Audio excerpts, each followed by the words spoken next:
আজ বানাবো পটল চিংড়ি, তাই নিয়ে নিয়েছি পটল আর কিছু চিংড়ি মাছ। প্রথমে কড়াইয়ে আমার গরম মশলা গুঁড়ো করব, তার জন্য একটু নিয়ে নিয়েছি এলাচ, দারচিনি আর লবঙ্গ। এটাকে প্রথমে হালকা করে ভেজে নেব, মানে কাঠখোলায় যেটা বলে, ভেজে নেওয়ার পর হামালদিস্তা করে থেতো করে নিলেই গুঁড়ো হয়ে যাবে, পুরো গরম মশলা গুঁড়োর মতো। প্যাকেটের গরম মশলাটা দিলে অতটা স্বাদ হয় না, গুঁড়িয়ে দিলে খুব সুন্দর স্বাদটা হয়, গন্ধটাও ভালো হয়। আর দেখো, চিংড়ি মাছের গায়ে যাতে রোয়াগুলো যেগুলো লেগে থাকে কিছু কিছু, সেইগুলোর জন্য শুধু কড়াইয়ে গরম করে চিংড়ি মাছটা একটু দিয়ে দিলাম, যাতে রোয়াগুলো কড়াইয়ে লেগে যায় আর চিংড়ি মাছটা একটু পরিষ্কার হয়ে যায় আর হালকা লাল লাল কালারটাও চলে আসবে। দেখো, আমার হয়ে গেছে চিংড়ি মাছগুলো ভেজে নেওয়া, তুলে নিলাম। আর আলুটা আমি আগে থেকে সেদ্ধ করে রেখেছি। তোমরা যদি আলুটা সেদ্ধ না করো তাহলে তেলে ভেজে নিতেও পারো, কষে নিতে পারো। পটলটা যখন কষবো সেরকম মতো আলুটাকেও কষে নিতে পারো। আমি এখানে আলুটাকে সেদ্ধ করে রেখেছি। আর একটু দিয়ে দিলাম তেল, চিনি আর 5 ফোড়ন। এরপর দেখো, আমি এর মধ্যে পটলটাকে দিয়ে দেব। পটলটাকে আমি দিয়ে দিচ্ছি, আর পটলটাকে দিয়ে ভালো করে কষে নেব। কষে মানে ভেজে নেব, 2 পিঠ ভালো করে ভেজে নেব।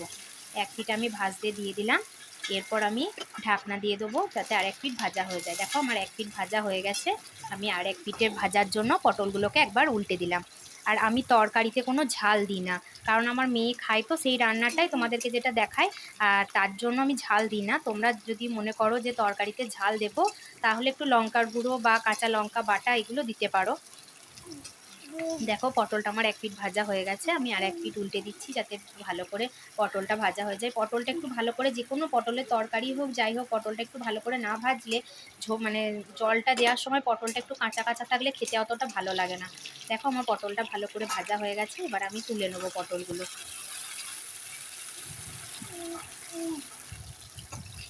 এভাবে ভালো করে তেলটা ঝরিয়ে ঝরিয়ে পটলগুলোকে তুলে নিতে হবে। দেখো, আমার পটলগুলো তোলা হয়ে গেছে। ওই তেলেই আমি আবার চিংড়ি মাছটা আর আলুটা দিয়ে দিলাম, সেদ্ধ করে রাখা আলু আর চিংড়ি মাছ। এবার মাছটা আর আলুটা তেলের মধ্যে ভালো করে ভেজে নেব। দেখো, ভালো করে নেড়ে চেড়ে নিয়ে ভেজে নিতে হবে। আমার ভাজা হয়ে গেছে, এবার এটাও তুলে নেব। এরপর ওই তেলেতেই আমি আগে থেকে পেঁয়াজ, আদা, রসুন বেটে রেখেছিলাম, ওই বাটাটা দিয়ে দেব তেলের মধ্যে। এবার ওটাকে দেখো, একটু ফুটছে বলে সামান্য একটু হলুদ দিয়ে দিলাম। যখন তোমাদের রান্না করার সময় তেল ফুটবে না, তখন সামান্য একটু হলুদ দিয়ে দেবে, তাহলে তেল ফোটাটা একটু বন্ধ হয়ে যায়।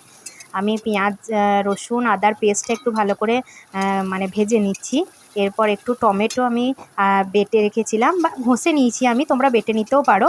ওই টমেটো ঘষাটা আমি এর মধ্যে দিয়ে দিলাম। টমেটোটাও আর মশলার পেঁয়াজ, আদা, রসুনটার সঙ্গে টমেটোটাও ভালো করে মিশিয়ে নিয়ে ভেজে নেওয়ার পর আমি দিয়ে দিলাম হলুদ গুঁড়ো, পরিমাণ মতো নুন, আর দিয়ে দেবো একটু মিক্স মশলা। মিক্স মশলাটা না সানরাইজের কিনতে পাওয়া যায়, ওটা খুব ভালো। তোমার জিরে গুঁড়ো, ধনে গুঁড়ো আলাদা করে দিতে হয় না। এটা কি বলো তো, এই মিক্স মশলাটা একটু দিয়ে দিলেই খুব টেস্ট হয় রান্নাটার, আর সব মশলার মতো একটা মশলাতেই সব মশলার কাজটা করে দেয়। ওই জন্য আমরা মিক্স মশলাটা একটু বেশিই ব্যবহার করি। দেখো, এবার একটু জল দিয়ে দিলাম, মশলাটা একটু কষতে দেবো। দেখো, ফুটছে। এরপর একটু মশলাটা কষানো হয়ে গেলে আমি আগে থেকে ভেজে রাখা পটল, চিংড়ি, আলু, যেটা আমি ভেজে তুলে রেখেছিলাম, মশলাটা একটু কষে তেল বেরোলেই আমি ওই ভাজাগুলো এর মধ্যে দিয়ে দেবো। পর আমি এর মধ্যে আগে থেকে ভেজে রাখা পটল, আলু আর চিংড়িটা দিয়ে দিচ্ছি। দিয়ে ভালো করে মিশিয়ে এটাও আমি একটুখানি কষতে দেব। ভালো করে মিশিয়ে নিলাম, দিয়ে পরে এটা আমি একটু ঢাকা দিয়ে দেবো, নিয়ে একটু কষতে দেবো।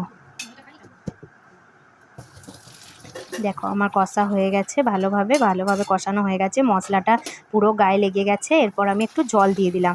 বেশি জল দেবো না, কারণ ঝোল করব না, তো হালকা গালাগা লাগা তরকারি করব, তার জন্য অল্প মতোই জলটা দিয়ে দিলাম। এরপর জলটা দিয়ে আমি একটু ফুটতে দেবো, যাতে মশলার গন্ধটা চলে যায়। আর দেখো, একটু মিট মশলা দিয়ে দিলাম, একটু মিট মশলাটা দিয়ে দিয়েছি। মিট মশলাটা দিয়ে ভালো করে মিশিয়ে নিলাম। মিশিয়ে নিয়ে এবার আমি ঢাকা দিয়ে দেব।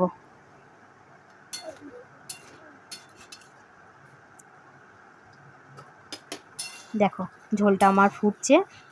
এরপর এই অবস্থাতেই আমি একটু যেই গরম মশলাটা হামালদিস্তায় গুঁড়িয়ে রেখেছিলাম, সেই গরম মশলাটা আমি এর মধ্যে দিয়ে দেব। গরম এইভাবে থেতো করলে কি বলো তো, খুব সুন্দর মানে সেন্টটা লাগে, গরম মশলাটা খেতেও ভালো লাগে। গরম মশলা দেওয়া হয়ে গেছে, এরপর গরম মশলাটা দিয়ে হালকা ফুটাবো। এরপর দেখো ফোটানো হয়ে গেছে, গ্যাস বন্ধ করে দিয়েছি। অল্প সামান্য পরিমাণ একটুখানি ঘি দিলাম, ঘি দিয়ে ভালো করে মিশিয়ে নেব। তাহলেই হয়ে গেল আজকের আমার পটল চিংড়ি রান্না। তোমাদের কেমন লেগেছে পটল চিংড়ি রান্নাটা অবশ্যই আমাকে একটা লাইক করে কমেন্ট করে জানাবে। আর এইভাবে একবার বাড়িতে বানিয়ে পটল চিংড়ি রান্না করে খেয়ে দেখবে, তোমাদের খুব ভালো লাগবে। শুধু পটল চিংড়ি দিয়েই অনেকগুলো ভাত খাওয়া হয়ে যাবে।